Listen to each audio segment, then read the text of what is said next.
നമസ്കാരം സുഹൃത്തുക്കളെ, ഇംഗ്ലീഷിൻ്റെ പ്രീവിയസ് ക്വസ്റ്റ്യൻസും റിലേറ്റഡ് ഫാക്ട്സിൻ്റെ ഡിസ്കഷനാണ്.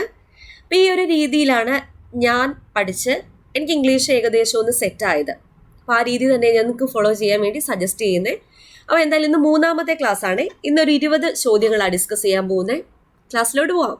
അപ്പോൾ ടിപ്സ് ആൻഡ് ട്രിക്സ് ഫാമിലിയിലേക്ക് എല്ലാവരെയും വെൽക്കം ചെയ്യാം.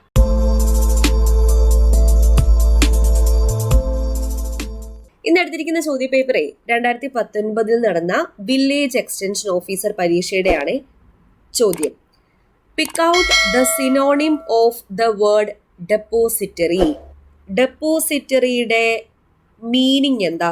ഡെപ്പോസിറ്ററി എന്നാൽ ചുമതലക്കാരൻ അല്ലെങ്കിൽ നിക്ഷേപധാരി എന്നൊക്കെയാണ് അർത്ഥം. നിക്ഷേപം, ഡെപ്പോസിറ്റ് എന്നാൽ നിക്ഷേപം എന്നല്ലേ? അപ്പോൾ ചുമതലക്കാരൻ, നിക്ഷേപധാരി എന്നെല്ലാമാണ് അർത്ഥം. ട്രസ്റ്റി, ഡെപ്പോസിറ്ററി എന്നാൽ ട്രസ്റ്റി, ചുമതലക്കാരൻ, നിക്ഷേപധാരി എന്നൊക്കെയാണ് മീനിങ്. അടുത്ത ചോദ്യം. The 5th chapter comprises dash 3 sections. ഏതാ പ്രിപ്പോസിഷൻ? പ്രിപ്പോസിഷൻ ഇല്ല എന്നുള്ളതാ ഉത്തരം. നോ പ്രിപ്പോസിഷനാ. The 5th chapter comprises 3 sections എന്ന് മതി. കംപ്രൈസസിന്റെ പകരം കൺസിസ്റ്റ് എന്നായിരുന്നെങ്കിൽ ഓഫ് ചേർക്കായിരുന്നു. The 5th chapter consist of 3 sections, അത് കറക്റ്റാ. പക്ഷേ the 5th chapter comprises 3 sections എന്ന് മതി. അപ്പോൾ കംപ്രൈസസിന്റെ കൂടെ പ്രിപ്പോസിഷന്റെ ആവശ്യം ഇല്ല. കംപ്രൈസ് സംതിങ് അങ്ങനെ പറയാറുള്ളൂ. അടുത്ത ചോദ്യം. Antonym of abortive. Abortion, abortive എന്ന് വെച്ചാൽ നശിപ്പിക്കുക, ഇല്ലാതാക്കുക എന്നൊക്കെയുള്ള മീനിങ് ആണ്. ആന്റോണിം എന്ന് വെച്ചാൽ അതിന്റെ ഓപ്പോസിറ്റ്. ഇപ്പോൾ ഓപ്പോസിറ്റ് എന്തു പറയാം? റീപ്രൊഡക്റ്റീവ് പറയാം, ഫ്രൂട്ട്ഫുൾ പറയാം. ഇത് രണ്ടെണ്ണവും ഉത്തരവാണ്. അബോർട്ടീവിന്റെ ഓപ്പോസിറ്റ്സ് ആർ റീപ്രൊഡക്റ്റീവ്, ഫ്രൂട്ട്ഫുൾ എന്നൊക്കെ. അപ്പോൾ ഈ ചോദ്യം PSC ഡിലീറ്റ് ചെയ്തു. അടുത്തത്. The one word for a person who doubts in religious practices. Religious പ്രാക്ടീസസിലെ ഡൗട്ടുള്ള ആളെ വൺ വേർഡ് സ്കെപ്റ്റിക് ആണ്. സ്കെപ്റ്റിക്, സന്ദേഹി എന്ന് പറയും, സംശയമുള്ള ആള്. The one word for a person who doubts in religious practices is known as sceptic. അടുത്ത ചോദ്യം. The idiom bury the hatchet means. Bury the hatchet കൊണ്ട് ഉദ്ദേശിക്കുന്നത് സ്റ്റോപ്പ് എൻമിറ്റി എന്നാണ്. ശത്രുത മറക്കുക അല്ലെങ്കിൽ ശത്രുത നിർത്തുക. The idiom bury the hatchet എന്ന് വെച്ചാൽ എന്താ? Stop enmity. അടുത്ത പ്രോപ്പർ ക്വസ്റ്റ്യൻ ടാഗ് എഴുതാനാ. Victor seldom visits his uncle. Question tag എഴുതുമ്പോൾ ആദ്യത്തെ റൂൾ എന്താ? സെന്റൻസ് പോസിറ്റീവ് ആണോ നെഗറ്റീവ് ആണോ എന്ന് നോക്കുക. ഇവിടെ നെഗറ്റീവ് വേർഡ് ഉണ്ടല്ലോ. സെൽഡം, റെയർലി, ബെയർലി എന്നൊക്കെ പറയുന്ന negative വേർഡ്സാ.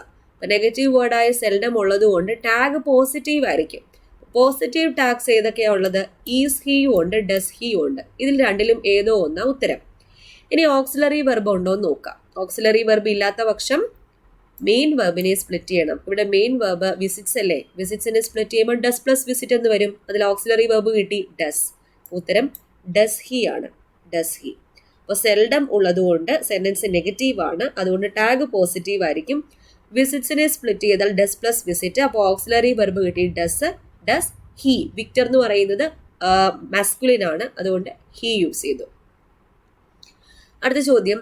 ഖാലിൽ Gibran is one of the greatest poets of the world. Pick out the comparative degree of the sentence. അപ്പോൾ one of the greatest poets എന്ന് പറയുമ്പം സൂപ്പർലേറ്റീവ് ഡിഗ്രിയിലാണ് തന്നേക്കുന്നത്. സൂപ്പർലേറ്റീവ് ഡിഗ്രി ആകുമ്പം the greatest വരുമ്പോൾ മനസ്സിലായല്ലോ സൂപ്പർലേറ്റീവ് ഡിഗ്രി ആണെന്ന് വെച്ചാൽ രണ്ടിൽ കൂടുതൽ ആൾക്കാരെ കമ്പയർ ചെയ്തേക്കുക. അപ്പം കമ്പാരേറ്റീവ് ഡിഗ്രിയിലോട്ട് മാറ്റണം. കമ്പാരേറ്റീവ് ഡിഗ്രിയിലോട്ട് മാറ്റാൻ വേണ്ടി one of the superlative degree ആണെങ്കിൽ കമ്പാരേറ്റീവിലോട്ടാക്കാൻ മെനി അതർ ആണ് യൂസ് ചെയ്യാനുള്ള. Many other. എ ആണ് ഉത്തരം. A. Khalil Gibran is greater than many other poets of the world. One of the superlative വന്നാൽ മെനി അതർ ചേർത്തിട്ടാണ് കമ്പാരേറ്റീവ് ഡിഗ്രി ഉണ്ടാക്കുന്നത്. Khalil Gibran is greater than comparative ഡിഗ്രിയിലെ ഫോമാണ് than many other poets of the world. അടുത്ത ചോദ്യം. The passive form of I keep my books here. I keep my books here അതിന്റെ passive form ആണ്. അപ്പൊ തന്നിരിക്കുന്ന sentence ഏത് ടെൻസിലാ? സിമ്പിൾ പ്രസന്റ് ടെൻസ് അല്ലേ. കീപ്പ് എന്ന് പറയുമ്പം V1 ആണ്, ബേസ് ഫോം ആണ്. അപ്പൊ simple present tense. Simple present ടെൻസിന്റെ പാസീവ് ഫോം എഴുതുമ്പോൾ is or am or are plus V3 ആ വരേണ്ടത്. സബ്ജക്റ്റ് പ്ലസ് സബ്ജക്റ്റ് എന്ന് പറയുമ്പോൾ ഇവിടെ തന്നിരിക്കുന്നതിന്റെ ഒബ്ജക്റ്റ് വരും. അതായത് I keep my books here അല്ലേ. അപ്പോൾ മൈ ബുക്സ് ആണ് ഇവിടുത്തെ ഒബ്ജക്റ്റ് എന്ന് പറയുന്നത്. Object plus is or am or are plus V3 ആണ്. Is or am or are plus V3 വരുന്ന ആകെ ഒരു ഓപ്ഷനേ ഇവിടെ ഉള്ളൂ, ഡി മാത്രം. R kept, R plus V3 വന്നില്ലേ. അപ്പോൾ my books are kept here. My books are kept here ആണ്. അടുത്ത പിക്ക് out the correctly spelled word. ഇവിടെ 4 വേർഡ്സ് തന്നിട്ടുണ്ട്. അതിൽ കറക്റ്റ്ലി സ്പെൽഡ് വേർഡ് ഏതാന്ന് നോക്കാം. എ ആണ്, കോൺസ്റ്റലേഷൻ ആണ് കറക്റ്റ്. CONSTELLATION. CONSTELLATION ആണ് കോൺസ്റ്റലേഷൻ. കൺസിസ്റ്റൻസിയുടെ സ്പെല്ലിംഗ് എന്താ? CONSISTENCY ആണ്. TEN ആണ്, AN അല്ല, TENCY. കോൺസ്പിറസിയുടെ സ്പെല്ലിംഗ് എന്താണ്? CONSPIRACY ആണ് കോൺസ്പിറസി. കൺസർവേറ്ററിയുടെ സ്പെല്ലിംഗ് എന്താ? CONSERVATORY ആണ്. VATORY ആണ് കൺസർവേറ്ററി. അപ്പൊ ഇവിടെ ശരിയായിട്ടുള്ളത് ഏതാ? കോൺസ്റ്റലേഷനാ ശരിയായിട്ടുള്ളത്. അടുത്തത് we need 2 more players to dash the team. Supply suitable phrasal verb.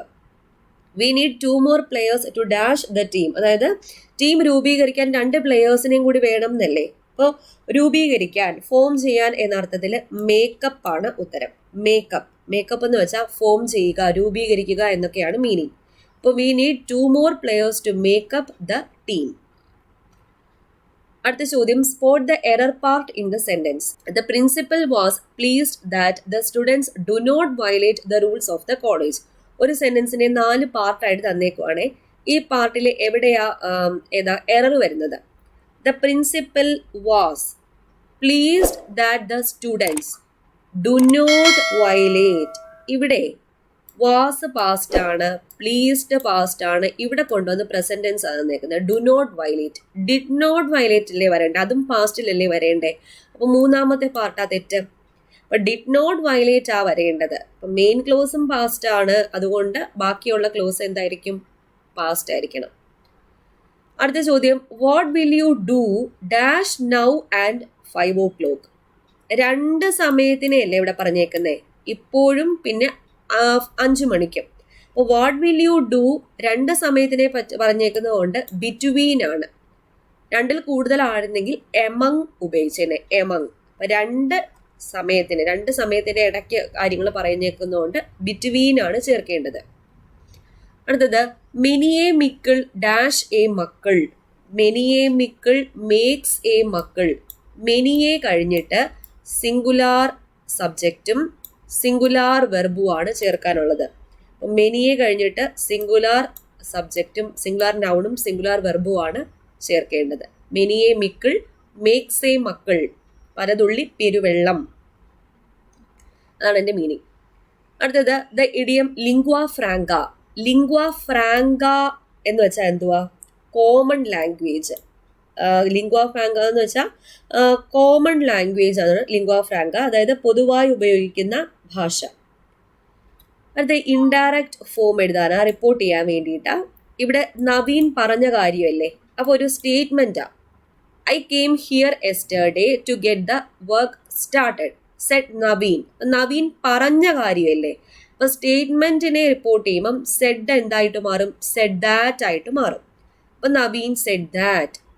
I എന്നുള്ളത് നവീൻ ഹി ആയിട്ട് മാറും. ഐ എന്നുള്ളത് ഹി ആയിട്ട് മാറും. Came here yesterday. Came here yesterday എന്ന് പറയുമ്പം സിമ്പിൾ പാസ്റ്റ് ടെൻസിലാണ് തന്നേക്കുന്നത്. സിമ്പിൾ പാസ്റ്റ് ടെൻസിനെ ഇൻഡയറക്റ്റ് സ്പീച്ചിലേക്ക് ആക്കുമ്പോൾ പാസ്റ്റ് പെർഫെക്റ്റ് ആയിട്ടാണ് മാറുന്നത്. സിമ്പിൾ പാസ്റ്റ് ടെൻസ്, കെയിം എന്ന് പറയുന്നത് V2 അല്ലേ, simple past tense. Simple past ടെൻസിനെ റിപ്പോർട്ട് ചെയ്യുമ്പോൾ അല്ലെങ്കിൽ ഇൻഡയറക്റ്റ് ഫോമിലോട്ട് ആക്കുമ്പോൾ പാസ്റ്റ് പെർഫെക്റ്റ് ആയിട്ടാണ് മാറുന്നത്. പാസ്റ്റ് പെർഫെക്റ്റ് എന്ന് വെച്ചാൽ had plus V3. Had plus V3 ആയിട്ടാണ് മാറുന്നത്. ഹാഡ് പ്ലസ് V3 വരുന്ന ഫോം ഏതെങ്കിലും ഉണ്ടോ എന്ന് നോക്കിയാൽ പോരെ. ഉണ്ടല്ലോ. B. Naveen said that he had come. Here എന്നുള്ളത് there ആകും. yesterday എന്നുള്ളത് the day before ആകും. To get the work started. Full നോക്കേണ്ട കാര്യമില്ല, ഈ ഒരു റൂള് മാത്രം നോക്കിയാൽ മതി. സിമ്പിൾ പാസ്റ്റ് V2ലാണ് തന്നേക്കുന്നതെങ്കിൽ പാസ്റ്റ് പെർഫെക്റ്റിലേക്ക് മാറും. ഹാഡ് വരുന്ന ഒരൊറ്റൊരു ഓപ്ഷൻ അല്ലേ ഉള്ളൂ. അപ്പോൾ Naveen said that he had come. Had plus V3. കമ്മിൻ്റെ V3 എന്ന് പറയുന്ന കം തന്നെയാണ്. Come came come. അപ്പോൾ ഹാഡ് പ്ലസ് V3 വന്നു. അടുത്ത ചോദ്യം, I drink tea. The sentence is. Simple sentence അല്ലെ, ഒരു സ്റ്റേറ്റ്മെന്റ് ആണ്. അതുകൊണ്ട് അഫിർമേറ്റീവ് സെന്റൻസ് അല്ലെങ്കിൽ അസർട്ടീവ് സെന്റൻസ് അല്ലെങ്കിൽ ഡിക്ലറേറ്റീവ് സെന്റൻസ് എന്ന് പറയും. അടുത്ത ചോദ്യം, pick out the compound word. Compound word എന്ന് വെച്ചാൽ രണ്ടോ അതിലധികമോ ഇൻഡിപെൻഡന്റ് ആയ വാക്കുകൾ ചേർന്ന് ഒറ്റൊരു വാക്കായിട്ട് ഫോം ചെയ്യും. അതിനെയാണ് കോമ്പൗണ്ട് വേർഡ് എന്ന് പറയുന്നത്. ഇവിടുത്തെ കോമ്പൗണ്ട് വേർഡ് ഏതാ? ബർത്ത്ഡേ ആണ്. ബർത്തും ഡേയും കൂടി ചേർന്നിട്ട് ബർത്ത്ഡേ ഫോം ചെയ്തു. ബർത്ത്ഡേ. അടുത്ത ചോദ്യം, if he had won the race he dash the champion. If ക്ലോസിലെ മൂന്നാമത്തെ കണ്ടീഷനാണ്. ഇഫ് ക്ലോസിലെ ഹാഡ് പ്ലസ് V3 വന്നാൽ മെയിൻ ക്ലോസിലെ എന്ത് വരും? ഇഫ് ക്ലോസിലെ ഹാഡ് പ്ലസ് V3 വളരെ ഇമ്പോർട്ടൻ്റ് ആ. ഇഫ് ക്ലോസിലെ ഹാഡ് പ്ലസ് V3 വന്നാൽ മെയിൻ ക്ലോസിൽ would have plus V3, could have plus V3, might have plus V3 അല്ലെങ്കിൽ ഷുഡ് ഹാവ് പ്ലസ് V3 ആയിരിക്കും വരുന്നത്. Would have, should have, could have, might have അങ്ങനെ വരുന്ന option D മാത്രമല്ലേ ഉള്ളൂ. Would have plus V3. Been എന്ന് പറയുന്ന V3 form അല്ലേ. അപ്പോൾ if he had won the race he would have been the champion. ഇത് ഇമ്പോർട്ടൻ്റ് ആണ്, വളരെ ഇമ്പോർട്ടൻ്റ് ആണ്. അടുത്ത ചോദ്യം, I went there yesterday. The sentence is the answer to the question. Question frame ചെയ്യാനാണ് ചോദിച്ചേക്കുന്നത്. ഐ വെന്റ് ദെയർ യെസ്റ്റർഡേ എന്ന ചോദ്യം കിട്ടണമെങ്കിൽ എന്തായിരിക്കും ചോദിക്കേണ്ടത്? ഇവിടെയില്ലേ ഒറ്റൊരു പോയിന്റ് അറിഞ്ഞാൽ നമുക്ക് ഉത്തരം കിട്ടും. വെന്റ് എന്ന് വെച്ചാൽ ഡിഡ് പ്ലസ് ഗോ അല്ലേ. വെന്റ് എന്ന് വെച്ചാൽ എന്തുവാണ്? Did plus go. അപ്പൊ ഡിഡ് പ്ലസ് ഗോ വരുന്ന ഓപ്ഷൻ ഉണ്ടോ എന്ന് നോക്കിയാൽ പോരെ. ഉണ്ട്, D. When did you go there? അതിന്റെ ആൻസർ ആണ് I went. Did plus go അല്ലേ വെന്റ് എന്ന് പറയുന്നേ. അപ്പോൾ ഐ വെന്റ് ദെയർ യെസ്റ്റർഡേ. അടുത്ത ചോദ്യം, dash of ladies. Pick out the suitable collective noun. ലേഡീസിന്റെ ഗ്രൂപ്പിനെ എന്താ പറയാ? Bevy of ladies. ലേഡീസിന്റെ കളക്റ്റീവ് നൗൺ എന്താണ്? ബെവി. അപ്പോൾ 20 ചോദ്യങ്ങൾ ഡിസ്കസ് ചെയ്തു. ഇങ്ങനെ എല്ലാ ദിവസവും നമ്മൾ ഇങ്ങനെ റെഗുലർ ആയിട്ട് ചെയ്യുവാണെങ്കിൽ പറയാമല്ലോ, നമ്മൾ ഇംഗ്ലീഷിൽ തറവാകും. എന്തെങ്കിലും ടോപ്പിക്ക് നിങ്ങൾക്ക് ഡൗട്ട് ഉണ്ടെങ്കിൽ നിങ്ങളുടെ റാങ്ക് ഫയലിൽ എടുത്ത് നോക്കുകയും ചെയ്യാം. ഓക്കെ, അപ്പോൾ ക്ലാസ് ഉപകാരപ്പെട്ടു എന്ന് വിശ്വസിക്കുന്നു. ഞാൻ എന്തായാലും 10th മെയിൻസ് ഇംഗ്ലീഷ് എന്ന് പറഞ്ഞ പ്ലേലിസ്റ്റിൽ ആഡ് ചെയ്തേക്കാവേ, ഒന്ന് ചെക്ക് ചെയ്താൽ മതി. വീഡിയോസ് ഇവിടെ ലൈക്ക് ചെയ്യാൻ മറക്കരുതേ. പിന്നെ നമ്മുടെ ടെലഗ്രാം ചാനലിൽ മസ്റ്റായിട്ടും 10th മെയിൻസിന്റെ ക്ലാസ് ഫോളോ ചെയ്യുന്ന ആൾക്കാരാണെങ്കിൽ ഉണ്ടായിരിക്കണം. വീണ്ടും കാണാം. Thank you.